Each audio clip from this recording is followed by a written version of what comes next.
tea, it is the most consumed beverage globally. World has an exponential growth for its demand.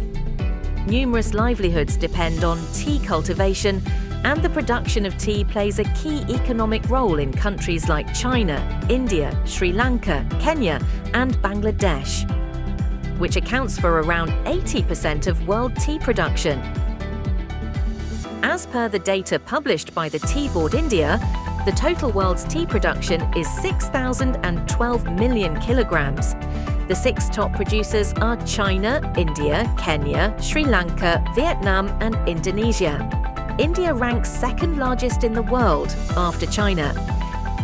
Indian tea industry is one of the largest in the world, and with over 13,000 gardens, and produces 1,350 million kilograms of tea leaves. India enjoys an ace position in the production of black tea. The growth and production of tea have been reported higher than other plantation crops in the country.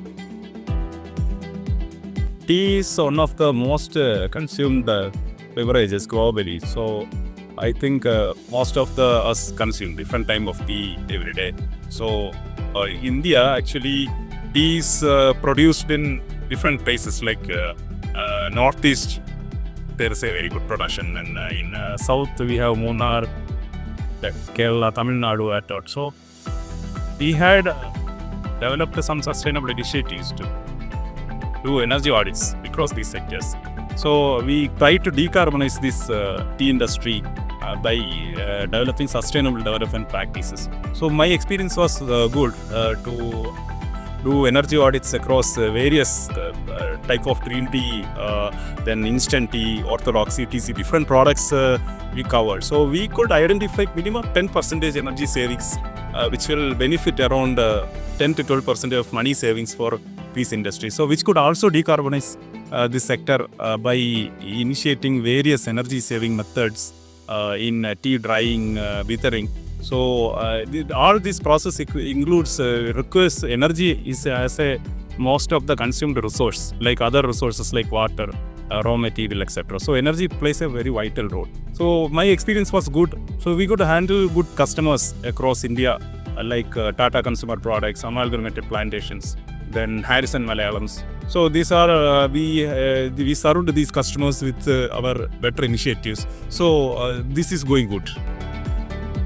The extraction and processing of tea leaves is an energy-intensive process, including stages such as withering, rolling, CTC, fermentation, drying, sorting, grading, etc. It involves usage of thermal energy primarily from fossil fuels for withering and drying of tea leaves. This accounts for almost 80% of total energy costs for processing. In withering, blood tea leaves are spread in drops and the fresh air is supplied using fans. Withering takes around 30% of the total power consumption, so the energy saving opportunities are also very high. Like the conversion of metal fan blades to FRP blades saves around 10 to 15% of the specific power consumption. And also when we change the conventional low efficiency motors to newly IE4, IE5 motors, this is also saves energy. And there are more advanced technologies like RX sensor feedback. When withering is done using RX sensor feedback, then it also saves energy. Then we can say that application of renewable energy sources like solar thermal. These are the new technologies, but we can save a lot of energy into withering. We have conducted energy audit in tea sector. So what we identify, the most energy intensive area in tea sector is drying. So tea drying, there are different types of tea dyes are there like ECP, FBD, DFBD. Most of the we found ECP and DFBD. One thing also we found in tea sector why we are doing audit in northeast side when we are doing audit. So they have a directly commercial type energy type drying they are using like coal and FO based direct type of dryer they are using. They are not using radiator. And when we are audited in South India side, they are most commonly they are using radiator. So over here, that fumes also they are using decades. With many are like green fuels they are using. So what we identify, the dryer efficiency of the north side, there they are not using radiator. There the dryer efficiency is very low. But in south side they are using radiators. So they are optimize the loading. They are perfectly optimize the loading percentage. So that's why their dryer efficiency is also increase. So and other than loading, we also suggested them to optimize the blower, radiator blower, with the help of temperature. So through that they achieve almost 20 to 30% energy saving. That is mostly thermal energy saving because conversion is more in dry. Other than that, we have also suggested that to the new energy efficient technology, then solar drying. So solar drying also, if they are implemented, then also they can get the 40 to 50% of solar thermal energy saving. Electrical energy is used to drive all the motor-driven machineries and humidifiers, demanding the balanced energy costs. Our expertise in assessing the energy performance of various machineries involved in tea processing, with a basic aim of decarbonising the industry. Our expertise is pan-India, covering the Northeast and South India tea markets. We got opportunity to roll out energy audits for all type of tea plants, including instant tea, green tea, CTC, orthodox, etc., and their blending and packaging techniques.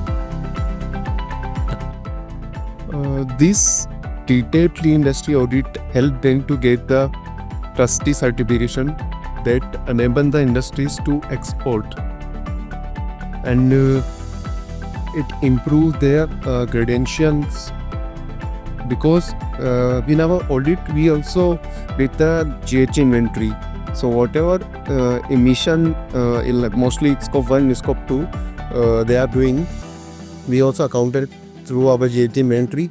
And mostly we have found out most of the tea industries are have a negative mitigation, because they have tea bushes and trees. So their carbon sequestration percentage is also more. Then so most of the tea industries carbon mitigation is in negative.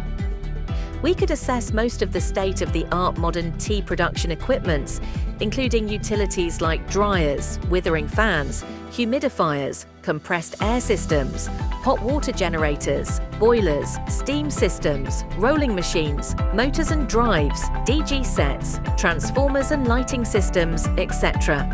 Our ultimate aim was to help the beneficiaries reduce their made tea costs, as profit margins for tea is reducing day by day. Some of the key best practices were into tea dryer optimization, withering automation, modernizing humidifiers, steam system balancing and optimization, boiler optimization through oxygen trimming and fuel switching, compressed air tuning and optimization, partial discharges and electrical safety studies, renewable energy integration, including solar thermal harvesting, etc.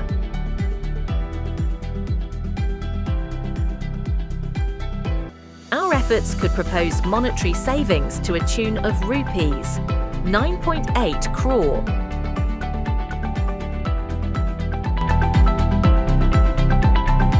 Including 32 million units of electricity and normalised fuel savings of 10,200 metric tonnes, impacting emission reduction by 9,215 tonnes of carbon dioxide equivalent.